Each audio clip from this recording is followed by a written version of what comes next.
Po? How are you now? You seem, ano yan, parang may kinokontrol ng feelings, parang ano, It's uneasy. true po that we're not together anymore. It's over. Anong details na ang pwede mong ibigay?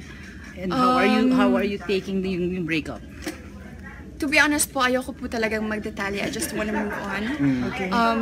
Hindi po kami nag-uusap. It's not true that we are talking. Hindi po kami magkaibigan. Walang third party po.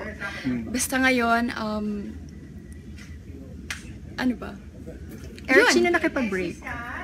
Like what I said, ayoko na sana magdetalye pa. I just really want to move on. I want to help myself.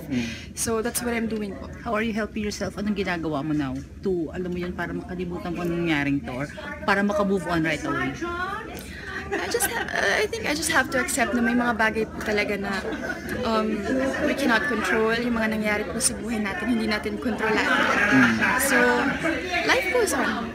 Eric, may mga issue na lumalabas about money and all of these things. What can we say about this?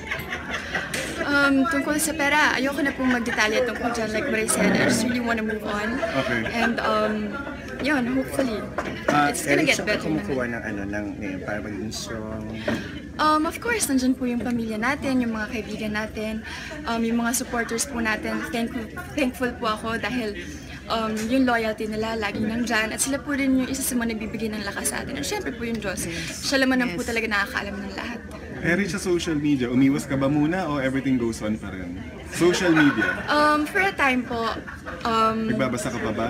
no, I don't really read any comments na. Syempre, I mean, people want to believe what they want to believe. And like what I said, kami lang naman po talaga nakakaalam ng totoo.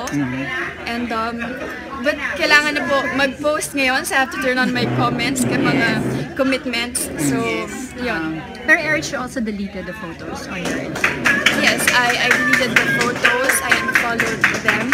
And like what I said, I just want to help myself. Okay. What's the lesson that you learned from this?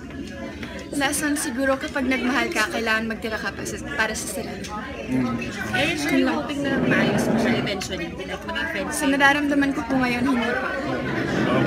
Yun lang, I don't want to say anything more, so na move on. Thank you very much po. I hope you understand. Stay happy! Thank you.